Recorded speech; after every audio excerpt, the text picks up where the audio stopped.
একটা মেয়ে ধর্ষিতা হয়েছে, এজন্য ইসলাম দিয়ে যদি আইন কায়েম করা হয় 24 ঘন্টার আলটিমেটামে সব বিচার হয়ে যাবে, যেরকম ঠিক কিনা? আর কোন ধর্ষক বাংলার জমিনে জন্মাতো না, চিল্লায় বলো ঠিক কিনা? ইসলাম বলে চোরের হাত কেটে দাও, জেনা ব্যভিচার করলে ডেথ পেনাল্টি। সৌদি আরবে হেড অফ করে, গলা কেটে ফেলে। বাংলাদেশেও যদি এটা করা যেত, খবর হয়ে যেত। আর কোন ধর্ষক বাংলার জমিনে জন্মাতো না, চিল্লায় বলো ঠিক কিনা?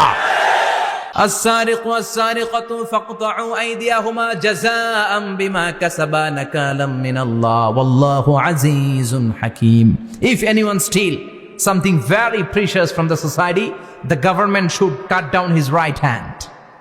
দামি কিছু চুরি করলে, এটা সাক্ষীর দ্বারা সাব্যস্ত হলে গভর্নমেন্টের উচিত তার ডান হাতটা এক কোপ মেরে কেটে দেয়া। কার কথা?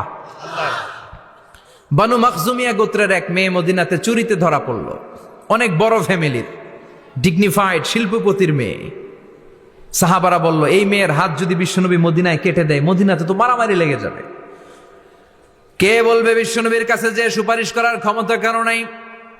বিশ্বনবীর পালক পুত্র ওসামা বিন যায়েদ, যায়েদ ইবনে হারেসা, তার ছেলে ওসামা, পালক পুত্রের ছেলে, তাকে বিশ্বনবী বড্ড ভালোবাসতো। তার উপাধি হলো হুব্বু রাসূলিল্লাহ, বিশ্বনবীর ভালোবাসা। সবাই বলল, ওসামা, আমরা যে বলতে পারবো না, তুই যে নবীরে সুপারিশ কর। ও নবী, যদিও চুরি করেছে মেয়েটা, সাব্যস্ত হয়েছে, কিন্তু আপনি মাফ করে দেন, হাত কেটে দিয়েন না। ওসামা যে বলে, নবী হাত কেটে দিয়েন না। বিশ্বনবীর চেহারাটা আগুনের গোলার মতো লাল হয়ে গেল। বিশ্বনবী বললেন, ওসামা, এটা আল্লাহর আইন, সুপারিশ করার সাহস তোর বুকের ভিতরে দিল কে? কে দিয়েছে স্পর্ধা? লাউ আন্না ফাতিমাতা বিনতে মুহাম্মদ সারাকাত লাকাতা মুহাম্মাদুন ইয়াদাহা। এই মেয়ে তো দূরের কথা, আমার কলিজার টুকরা, নয়নের পুটুলি, জান্নাতি নারীদের সর্দারণী আমার মেয়ে ফাতেমাও যদি চুরিতে ধরা পড়ে, আমি তলোয়ারটা বের করে ফাতেমার হাত কেটে দিতে 1 সেকেন্ডও দেরি করব না। কারণ আইনটা কার? চিল্লায় বলেন কার? এজন্য বাংলাদেশে চুরি চামারি আছে না নাই? হাজার হাজার কোটি টাকা উধাও হয়ে যায়, আছে না নাই? যারা এই চুরি করবে, হাত কেটে দেয়া হবে। বাইতুল মুকাররমের স্কয়ারের সামনে হাত কেটে দেয়া হবে। আর প্রতিটা চ্যানেল লাইভ ব্রডকাস্ট করবে, এটা সরাসরি সম্প্রচার। আমরা সবাই দেখবো কেমনে চোরদের হাত কাটে। এই নিয়ম যদি করে দেয়, দেশে আর চোর খুঁজে পাওয়া যাবে? কথা কন। তবে এই চোর লাউ চোর, ডাইল চোর, মুরগি চোর না, যারা হাজার কোটি টাকা মেরে দেয়। এক সিগনেচারে দেশের 10,000 কোটি টাকা নাই, চিল্লায় বলো ঠিক কিনা? এই চোরদের বিচার যদি করা যেত, তাহলে এই দেশে আর দুর্নীতি থাকতো না। দুর্নীতি দমন কমিশনের দরকার হতো না। মন্ত্রীদের রাতের ঘুম হারাম হতো না। এটা মদিনার সমাজ হয়ে যেত, শান্তির বাংলাদেশ হয়ে যেত, ঠিক কিনা? এজন্য আল্লাহ বললেন, গোলাম, এই জমিনের ভেতরে চুরি করলে হাত কেটে দিবা, জিনা ব্যভিচার করলে ডেথ পেনাল্টি, ক্যাপিটাল পানিশমেন্ট, মৃত্যুদণ্ড, সর্বোচ্চ শাস্তি, ঠিক কিনা? একটা মেয়ে ধর্ষিতা হয়েছে, তার বিচার হয়েছে না? প্রক্রিয়াধীন হচ্ছে, সবাই অ্যারেস্ট হয়েছে, হচ্ছে। এজন্য ইসলাম দিয়ে যদি আইন কায়েম করা হয়, 24 ঘন্টার আলটিমেটামে সব বিচার হয়ে যাবে, যেরকম ঠিক কিনা? ইসলাম বলে চোরের হাত কেটে দাও, জেনা ব্যভিচার করলে ডেথ পেনাল্টি। সৌদি আরবে হেড অফ করে, গলা কেটে ফেলে। বাংলাদেশেও যদি এটা করা যেত, খবর হয়ে যেত। আর কোন ধর্ষক বাংলার জমিনে জন্মাতো না, চিল্লায় বলো ঠিক কিনা? আল্লাহ বলেন, আমি মানুষকে খলিফা বানিয়েছি আমার এই হুকুম আহকামগুলো বাস্তবায়নের জন্য। সব সৃষ্টিকুলের মধ্য থেকে মানুষকে আমি বানিয়েছি আশরাফুল মাখলুকাত। আবার মানুষকে বানিয়েছি আমি আমার খলিফা। আবার মানুষের চেহারাটা আমি আল্লাহ সব চাইতে সুন্দর করে তৈরি করেছি। সুবহানাল্লাহ। লাকাদ খালাকনাল ইনসানা ফি আহসানি তাকওয়িম। আমি মানুষের চেহারাটা সব চাইতে চমৎকার অবয়ব দিয়ে তৈরি করেছি রে গোলাম। সুবহানাল্লাহ। পৃথিবীতে যত প্রাণী আছে, সব সৃষ্টির মধ্য থেকে আমাদের সৃষ্টিটা সুন্দর না? আপনি হিউম্যান অ্যানাটমি নিয়ে যদি গবেষণা করেন, কেমনে আল্লাহ আমাদের এখানে হার্ট দিলেন, লাঞ্চ দিলেন, হ্যাঁ, তারপরে 206টা হাড্ডি দিলেন।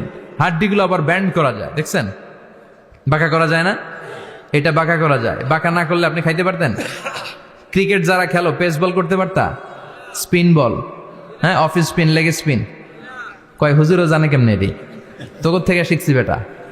তো এই যে ছেলেপেলারা এরকম অফ স্পিন করে, লেগ স্পিন করে, এগুলো হচ্ছে আল্লাহর দেয়া কারিশমা। হাত ঘুরানো যায়। আল্লাহ যদি এটাকে এরকম ব্যান্ড করার সুযোগ না দিতেন, করতে পারতাম? আবার এইখানেও বাঁকা করার সুযোগ আছে না নাই? এইখানেও আছে না নাই? আবার এইখানেও আছে না নাই? কত কাজ। বাজার করে যখন বাজারের ব্যাগ যখন নিয়ে আসেন, কোথায় ধরে রাখেন? আঙ্গুলে ধরে রাখতে হয়। ক্যারাম যখন খেলো, কি দিয়ে টোকা মারো? সুবহানাল্লাহ কয় না পোলাপান? আহা, কত খেলার সিস্টেম আল্লাহ দিলেন। আবার ক্রিকেটের মধ্যে 2 আঙ্গুল তুললে কি? ওই যে সব মুখস্থ। আবার 1 আঙ্গুল তুললে কি? দেখছেন ঘটনা? আউট। কত কাজ এই আঙ্গুল দিয়ে। এই আঙ্গুলগুলোর বাঁকা করার, বেন্ড করার ক্ষমতা আমাদেরকে দিয়েছে কে? আল্লাহ। এজন্য আল্লাহ বললেন, লাকাদ খালাকনাল ইনসানা ফি আহসানি তাকওয়িম। আমি মানুষের চেহারাটা সব চাইতে সুন্দর করে তৈরি করেছি। মানুষ সুন্দর, আমাদের চোখ সুন্দর না মিয়া? আমাদের চোখও যদি সুন্দর হতো তাইলে আমরা বুঝতাম মানুষগুলো কত সুন্দর। আমরা মনে করি ধলা হইলেই সুন্দর। কয় ধলা ধলা, এটা সুন্দর। ডাকাইত, এগুলো ডাকাত। একটা মানুষের চেহারা স্কিন যদি কালো হয়, এর মধ্যে একটা সৌন্দর্য আছে না নাই? একটা মেয়ের স্কিন যদি কালো হয়, তারপরও চেহারায় সৌন্দর্য আছে না নাই? কয় না হুজুর, আমার বউ সুন্দর না, কালা কালা। আছে না নাই? তুই ডাকাইত। তুই কি?